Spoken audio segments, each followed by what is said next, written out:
महेश्वर माँ अहिल्या की नगरी, उनके काल की राजधानी, हम सबका सौभाग्य है। उनके 300वें जन्म शताब्दी के अवसर पर हमने पूरे वर्ष, जैसे आपकी जानकारी है कि पहले दशहरे के अवसर पर भी शस्त्र पूजन का कार्यक्रम इसी महेश्वर और इंदौर में किया गया था। ये हमारी प्राचीन गौरवशाली अतीत की राजसत्ताओं के आदर्शों को पुनः नमन करने का ये उपक्रम है। उस भाव के आधार पर हमने आज कैबिनेट की है। मुझे इस बात की प्रसन्नता है कि हमारे मंत्रिमंडल के सभी माननीय मंत्रीगणों के साथ, माननीय उप मुख्यमंत्रीगणों के साथ, और हमने जो निर्णय किए हैं वो भी मां अहिल्या के उस शासनकाल को स्मृति में रखते हुए आज का दिन ऐतिहासिक बनाने का प्रयास किया गया है।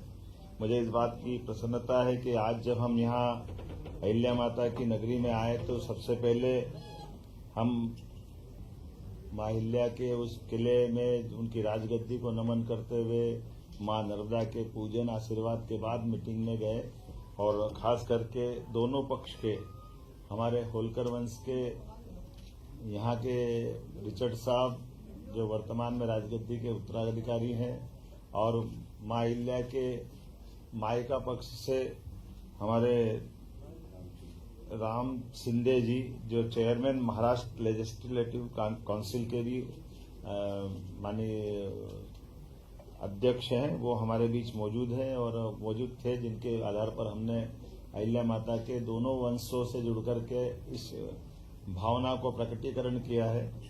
कुछ निर्णय आज हमने और अहिल्या माता को दृष्टिगत रखते हुए किए हैं। एक तो खास करके हमारी अपनी सामाजिक समरसता की भावना का जो अहिल्या माता का भाव रहा है, इसी आधार पर डॉक्टर भीमराव सामाजिक विज्ञान विश्वविद्यालय को 25 करोड़ राशि देकर के हमने हमारी जो अंबेडकर विश्वविद्यालय महू में है, इसका विधि संकाय को और अन्य आधारभूत संरचनाओं के लिए ये राशि देने की घोषणा की है, जिस आधार पर हमारा अंबेडकर विश्वविद्यालय और अच्छा हो। आपकी सबकी जानकारी में रहेगा, डॉक्टर भीमराव अंबेडकर की जन्मस्थली महू है और हमारी सरकार, भारतीय जनता पार्टी की पूर्ववर्ती सरकारों ने ही उस स्थान को एक तरह से तीर्थ स्थल के रूप में विकसित किया है। लेकिन उसके साथ साथ वहां के विश्वविद्यालय का भी अंबेडकर जी का चूंकि शिक्षा में बड़ा योगदान है, और आज हमने निर्णय किया कि लॉ में भी उनकी बड़ी भूमिका है, तो विधि संकाय के साथ उसको एक्सीलेंस, सेंटर ऑफ एक्सीलेंस के नाते से भी विकसित किया जाए, इस दिशा में हमने आज निर्णय किया है। कुछ निर्णय और भी किए हैं, जैसे एक निर्णय हमने किया है कि विशेष परिस्थितियों में माननीय मंत्रीगण भी ट्रांसफर कर सकेंगे। इस विषय को आज हमने कंप्लीट किया है। हमारे खास करके विधिवत तो ट्रांसफर पॉलिसी बाद में आएगी, लेकिन इसमें विस्तारित रूप से करने के पहले हमारे माननीय मंत्रीगण अपने विभागों के अंदर सुव्यवस्था स्थापित करने के लिए इस पे काम कर सके। मां अहिल्या की जब बात कर रहे हैं तो कल्याणी विवाह को भी प्रोत्साहन देने का निर्णय किया है। हमारी विधवा बहनें या परित्यक्ता बहनें अपना पुनर्जीवन एक विवाहित रूप में आगे निकाले, इसलिए मुख्यमंत्री कन्यादान योजना तो चलेगी, लेकिन खासकर हमारी सरकार इस दिशा में कल्याणी बहनों के जीवन को बेहतर बनाने की दिशा में पूरे प्रदेश में इस अभियान चला करके इसमें प्रति विवाह 2 लाख की धनराशि जो हमारी इस योजना का हिस्सा रहेगी, इस पे हम काफी काम करने वाले हैं। खासकर बीच में ऐसे निर्णय तो बहुत सारे हैं, जैसे हमने आज अपने 3 नए जिलों में हमने चिकित्सालय की बात की है, तो पीएम एयर टैक्सी का माध्यम से कल जो आर्गन डोनेशन का बड़ा प्रयोग हुआ है भोपाल में, जहां हमने ग्रीन कॉरिडोर बनाकर जबलपुर से एयर टैक्सियों का उपयोग करते हुए दोनों तरह से ब्रेन और हार्ट ट्रांसप्लांट करने में सफलता पाई है। ये बड़ा निर्णय है। मैं मान के चलता हूं कि हमारा चिकित्सा विभाग और ये जो शासन की योजनाओं के समेकित रूप से इसी प्रकार के प्रयास चलना चाहिए। आज एक और निर्णय हमारा किसानों से संबंधित हुआ है। हमारी लोकमाता के जमाने में भी उनने किसानों को कुएं से पानी लेकर के खेती को प्रोत्साहन देने के निर्णय किए थे और बगीचे लगाने के लिए प्रेरित किया है। हमारी सरकार ने भी निर्णय किया कि हमारे अपने किसान जो अस्थायी विद्युत पंप के लिए अभी हम पे निर्भर रहते हैं, ऐसे लगभग 2 लाख किसानों को 3 हार्स पावर से लगा करके 7.5 हार्स पावर तक 10% की राशि वो देंगे तो उसको पूरा पंप हमारी तरफ से दिया जाएगा। एक तरह से बिजली फ्री हो जाएगी। ये बहुत बड़ा निर्णय है जिसके आधार पर किसानों को अपने लिए खुद के सोलर पंप के माध्यम से उनको बिजली की उपलब्धता उन पे आत्मनिर्भर बनाएगी। जो किसान या अन्नदाता ऊर्जादाता बने इस भाव के आधार पर आगे जाकर के हम अपने 30 लाख बाकी स्थायी कनेक्शन वाले हैं उनको भी पॉलिसी बना के आगे की समय डिक्लेयर करेंगे। लेकिन अभी अस्थायी पंप धारकों को ये बड़ी मदद देने का आज निर्णय किया है। मैं उम्मीद करता हूं इसी के साथ साथ जो एक बड़ा निर्णय हुआ है मंत्रिपरिषद के माननीय मंत्रीगणों के बीच में कि हमारे बीच में ये जो कल डॉक्टर भीमराव अंबेडकर सेतु की जो सौगात भोपाल में दी है, इसके बाद 180 करोड़ की लागत से एक नया सेतु और भोपाल के लिए मंजूर किया गया है, जिसके आधार पर भोपाल की जो खासकर अपने आवागमन के लिए यातायात की दृष्टि से वो बावड़िया भाऊ है ना, बावड़िया भाऊ क्या बोलते हैं, बावड़िया कला, ये हमारी श्रीमती कृष्णा गौड़ जी की विधानसभा के पास का हिस्सा है, लेकिन यातायात की दृष्टि से इसका बड़ा एक लाभ मिलेगा। तो कुल मिलाकर के जब ग्लोबल इन्वेस्टर समिट हम कर रहे हैं भोपाल में, तो भोपाल की होने वाली ग्लोबल इन्वेस्टर समिट का भी प्रेजेंटेशन पावर प्रेजेंटेशन के माध्यम से पूरा माननीय मंत्रीगणों के सामने सीएस और पीएस ने रखा है। जब हमारे प्रधानमंत्री 24 तारीख को पधार रहे हैं तो 24 और 25 में होने वाली ग्लोबल इन्वेस्टर समिट में वो कैसे सफल हो, सब विभागों का तालमेल कैसे हो, हमारा राज्य लाभान्वित कैसे हो, ऐसे अलग अलग प्रकार की और 25 से ज्यादा नीतियों को भी ला करके हमने आज कैबिनेट में 2 नीतियों से शुरुआत की। हर विभाग की सुगमता के साथ व्यापार व्यवसाय में बढ़ावा देने वाली और कुल मिलाकर के राज्य की अनुकूलता से बाकी लोग लाभान्वित कैसे हो और राज्य भी लाभ कैसे उठाए, इस दिशा में हमने बड़ा निर्णय किया है। आज ये गेमिंग से लेकर के एक और खास करके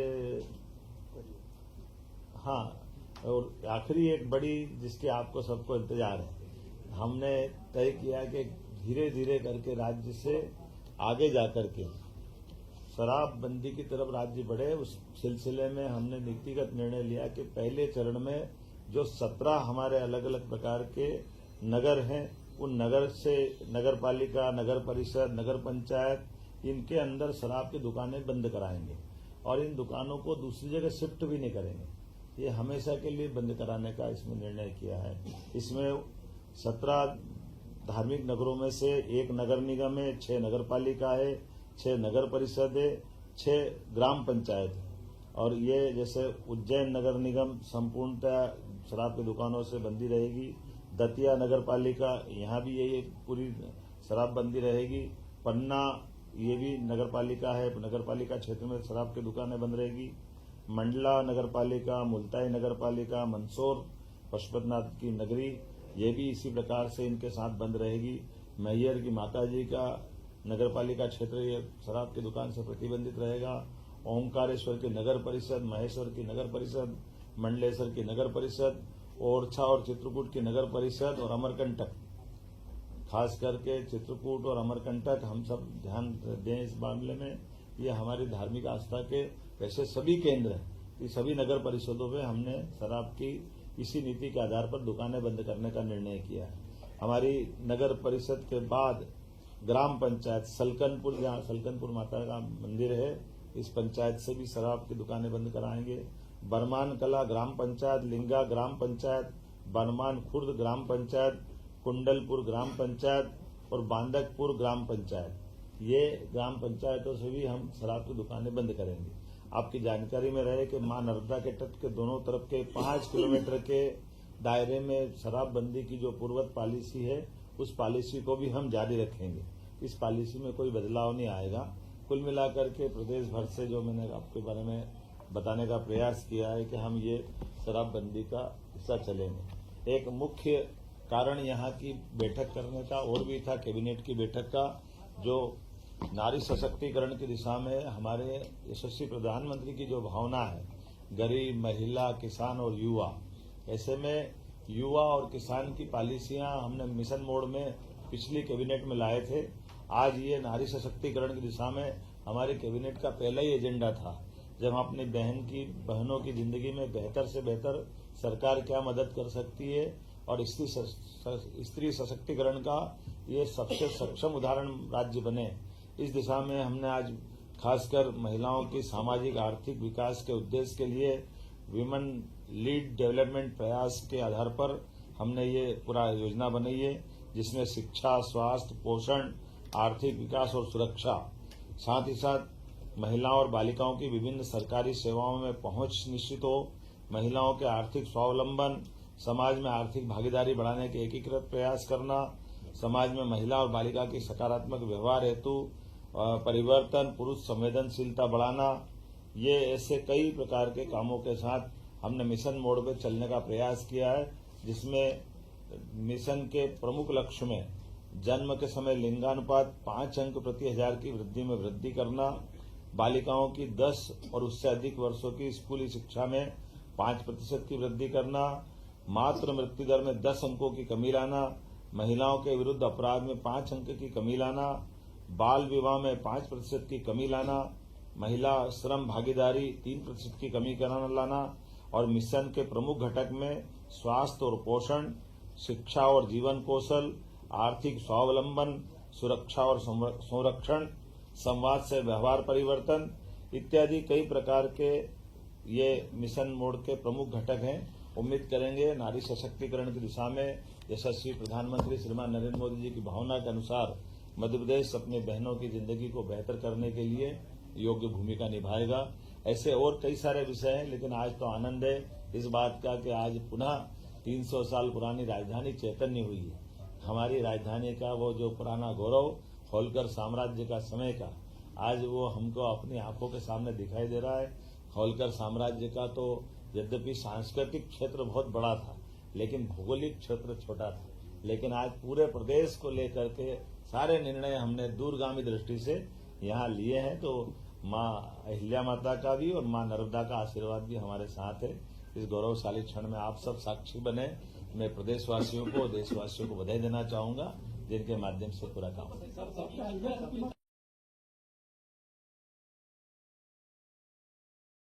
दुकानें बंद कर दी ना, दुकान जब मिलेगी नहीं तो कहां से पिएगा।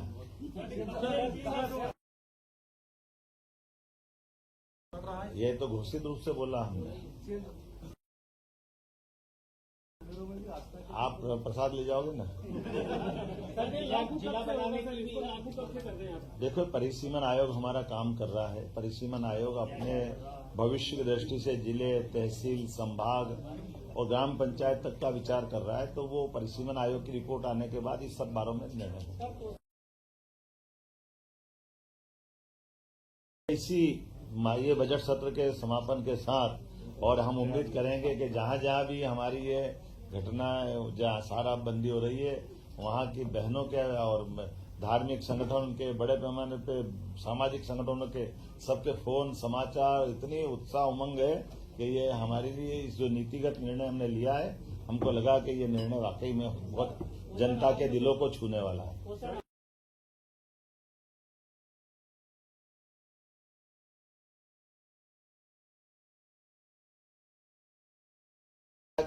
सारी बात आ गई। बहुत धन्यवाद।